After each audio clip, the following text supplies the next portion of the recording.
Good morning, everybody. We gotta talk. Recall a few days ago, I was saying that after swapping out the coil packs, my check engine light had remained off. Guess what? It just fucking came back on again. I don't want to go scan the code because I got this feeling that it's gonna tell me something I definitely don't want to hear. But we can't just ignore it either because we're scheduled to start dashing in like 3 hours. And to an insult to injury, I realized I had lost one of my earbuds as well. I guess it's better that we start troubleshooting while it's still warm out. I should feel lucky that at least it's not raining today. Alright, I mean, you guys seen this before. We need to pop this cover and insert it into the port. Fuck, which way is it? Now we're gonna start the car. See that fucking bright yellow light? Yeah. Okay, moment of truth. Actually, before I connect, let me recap you on what happened last time, just in case you missed it. So a week or two ago, our check engine light came on, and my suspicion at the time was there's something wrong with the coil packs. So what I did was I swap out the coil pack for cylinder 1 and 2, and what I was hoping for is that the code would jump from cylinder number 1 to cylinder number 2, which would give us the confirmation that it was nothing serious about the engine, it was just like a bad coil pack. And to my surprise, what ended up happening was the check engine light just never came back on again. So for the last 2 weeks, I was super confused. I had no idea what's happening. The only explanation that I could come up with was there was some connection issue and the coil pack was not actually worn out, it's just like it wasn't plugged in correctly or something. Basically, I've been operating under the assumption that everything has been fixed. But just now, the light came back on again. So something is definitely not right. And this time, if the misfire is still occurring in cylinder number 1, then there might be something going on with the engine itself, which could potentially require a rebuild. I don't even want to think about that possibility right now. Well, I guess we will know the answer in 10 seconds. It's connecting. All right, read. Oh my God. I think we just dodged a bullet. I mean, the code says it's an evap issue, which is like has to do with like emissions and pollution, shit like that. Let me run another app. I just want to make sure like this is correct. I mean, if it's true, what a relief. Okay, I'm doing a rescan now. Let's see what happens. Wait a second, this is not right. Wait. This one does say there's a misfire. Let me see. So this time it does say there's misfire detected, but only on startup. I mean, we can ignore the evap and the other shit, but I don't know what to think now because typically this like 316 code would be accompanied by another like cylinder specific code. But in this case, like it's not. I don't know what to do. Here's my plan. I think we're gonna start with a compression test and just see how that goes. If everything looks okay, then we will, well, we could swap out the spark plugs again and see if like that changes the location of the misfire. Actually, that's not a bad idea because technically it could still be the spark plugs, even though we replaced them like 3 months ago. Okay, so compression, spark plugs. I think I will replace the coil packs regardless. I don't have a compression tester with me, so we need to find an AutoZone or O'Reilly's. I know they rent them out for free. We kind of need to hurry up because we're gonna start dashing in like a few hours. God damn it, we also need to get gas. Those deliveries from yesterday took like 1/8 of a tank. All right, let's go get some gas first. It would be fucking tragic if we got stranded while dealing with all this shit. You charge your electric fees, so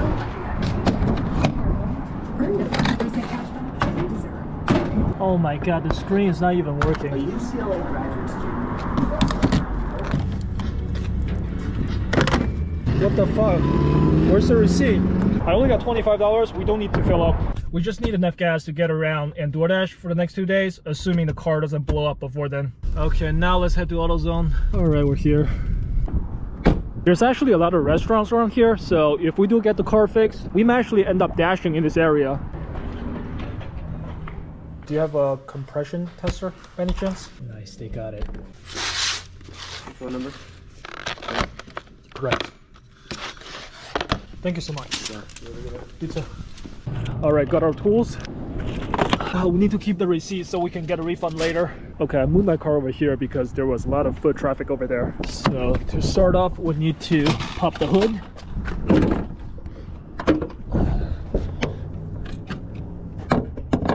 Pull the engine cover off.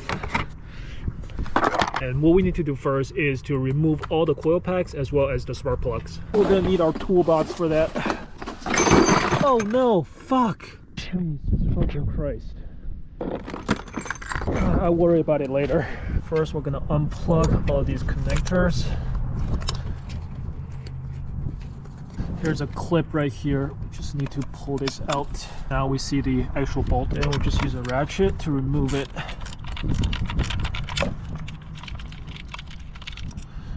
After that, you can just pull it out. Just put it over here. Second one, same deal.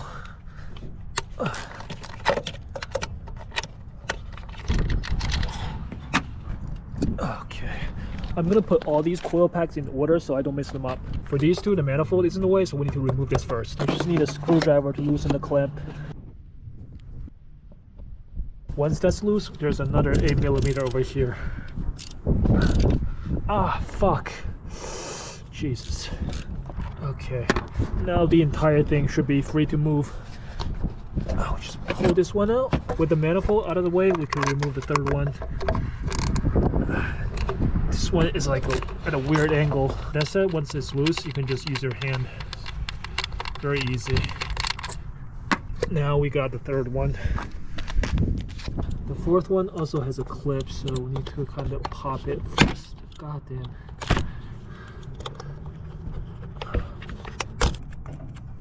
This is the last one. Now with all the coil packs out, we can get to the spark plugs underneath. And for that, we're gonna need this special socket as well as this extension, which I bought last time when I did the exact same job. So we just pop it in there, just reach into it, make sure the socket catches the spark plug. And once it does, you can start turning. That's a little loose. Huh. I wonder if that's the issue. It was definitely properly tightened when I put it in, so I'm not sure why it's so loose right now. Let's see what it looks like when it comes out. Okay. Okay, let's check it out. I mean, it looks okay to me. Let's pull the rest out. See? Like, this is the proper tightness.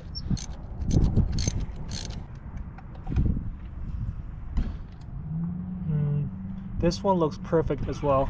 I'm starting to think like there's a real possibility that this whole thing was a result of a loose spark plug. I mean, if that's the case, I'm not complaining at all.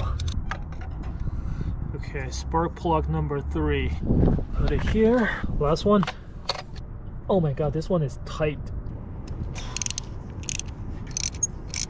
Okay, spark plug number 4. Okay, now with all the spark plugs and coil packs out, we can start doing the compression testing. Here's our tool. First, we need to connect the adapter.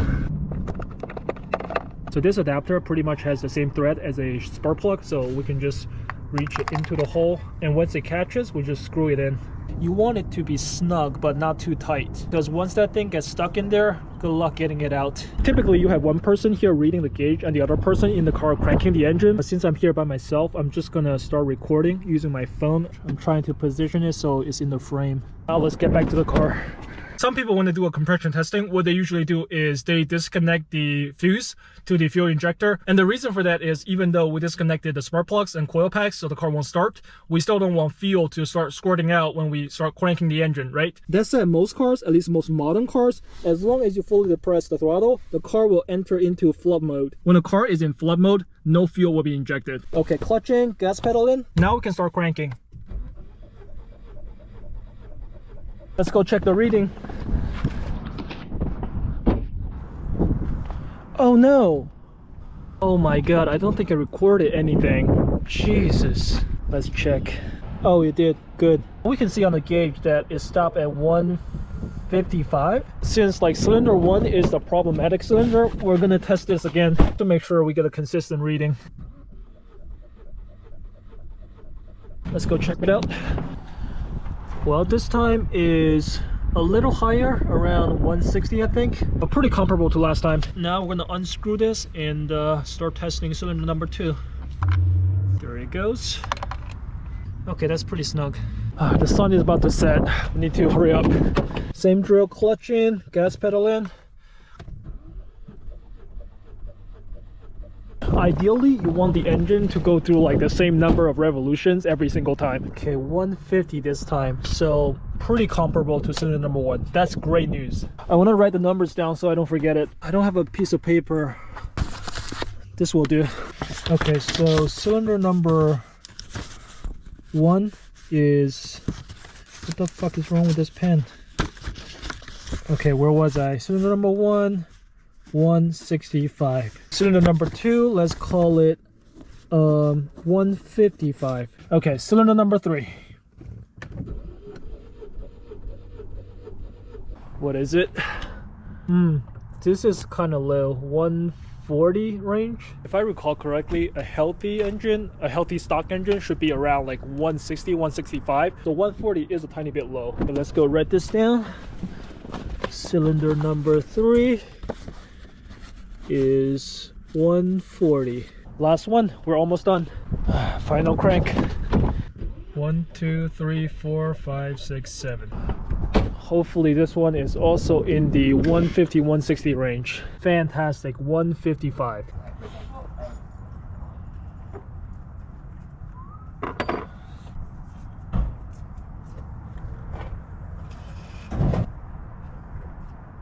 Oh my god, are you fucking kidding me? I think the fucking adapter got stuck in there. Once that thing gets stuck in there, good luck getting it out.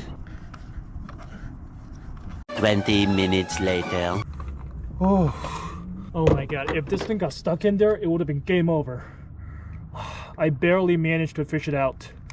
Jesus fucking Christ. That was scary. On a positive note though, now we know with relative certainty that cylinder 1 still has good compression, and that alone trumps everything else. With that information in mind, let's put everything back. We're gonna do it in the reverse order. The spark plug is for cylinder number 4. Next up, cylinder number 3. No! Shit.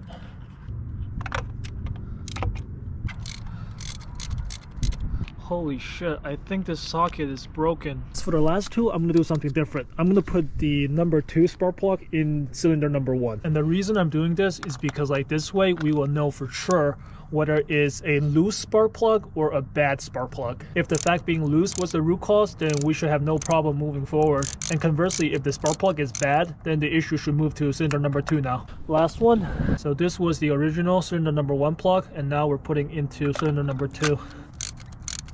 My god, the rubber thing got stuck in there again. Nice. Now with all the spark plugs back in, we can start putting back on the coil packs. Coil pack number 1, coil pack number 2, number 3, and last but not least, number 4. All right. All the coil packs are bolted down now. Now we just need to reconnect them. Last but not least, we need to reconnect the manifold. It is really goddamn tight. Come on.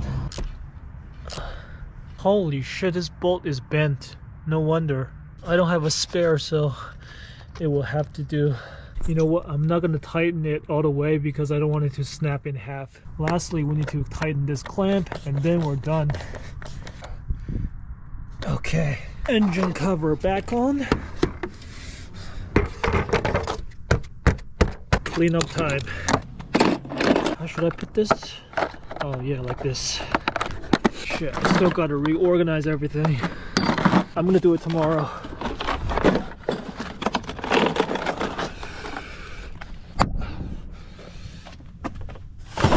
Put the hood down. We are all set. Just need to go return this.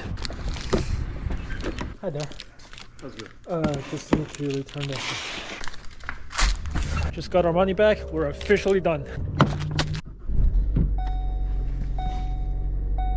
Everything looks pretty normal. I am gonna clear that code now. We go back to the app, clear. All right, now the check engine light is gone. I'm just gonna drive around this parking lot to make sure everything feels good before I get on a public road. Yeah, everything feels fine. Let's go. There's some McDonald's over here. Let's go get some dinner. I'm fucking starving. I need to wash my hands first.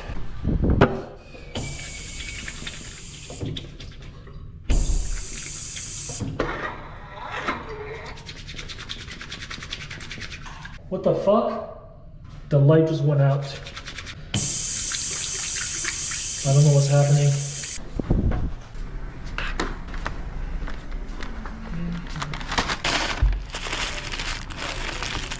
Double hamburger with extra pickles.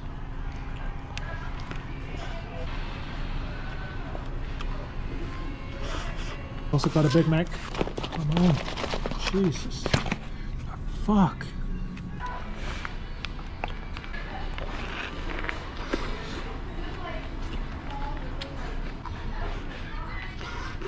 I'm checking whether they will still let us dash in this area right now. Oh, nice, we actually can. Although it's not really busy right now.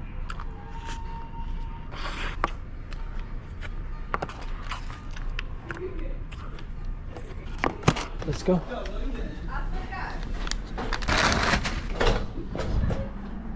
Since they are letting us dash, let's do it. Start. My battery is completely dead again. So let's, where's my cable? Oh, it's right here. Even if we just get like 10%, at least we can charge our GoPro. We got our first order, $5 McDonald's. It's the same McDonald's, we're right here. I knew that there's like a 50-50 chance the first order would come from McDonald's. Okay, 5 minutes. Since we started really late tonight, I think our goal is just gonna be $25. Oh my God, I can hear the things in my toolbox just like rolling around. Should be this house. I think this house is abandoned. This one must be 1110. Not bad, $3 tip. We got another order, $6, same McDonald's. At this hour, McDonald's probably completely dominates the market. I still can't believe that guy from yesterday ordered Subway at 10:30. He must really love Subway. You know what? Despite how much I eat at McDonald's, I actually never order delivery, ever. Oh, actually, I was wrong. This is a different McDonald's. No. This place is so bad. Not only are they slow, the entire place smells like dirty socks. I'm gonna message her letting her know there's a delay. You have this order coming up, CD5? She says like she ordered it like 45 minutes ago. Oh, they're so bad at their fucking job. Like they were literally ignoring that ticket until I brought it up. I'm not fucking exaggerating, that took like 30 minutes. Unbelievable. I've never seen somebody so incompetent. This customer literally ordered 1 large drink, 1 McChicken, and 2 sundaes. If I were her, I would have canceled the order 15 minutes ago. That girl in the front literally looked like she was sleepwalking. I'm not even kidding. Done. $3.50, which would have been good, but like, considering how much we waited, I can't even imagine myself being that bad at a job. I would be so embarrassed. Our earning potential for the night was just literally cut in half because of that order. We got a new order, but I think it's the same McDonald's. Fuck, I will take it. This time, we're gonna use the drive-thru. Not getting out of this damn car.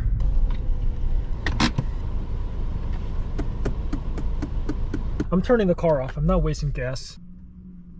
The clock literally never. Oh, finally.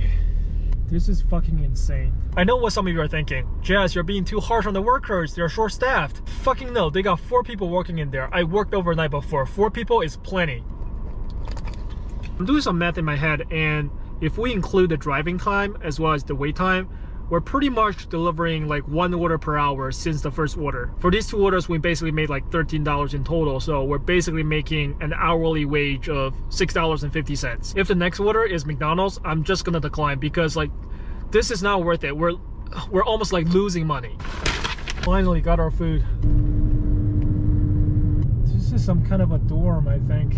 At least I don't have to go find a room number. No tip.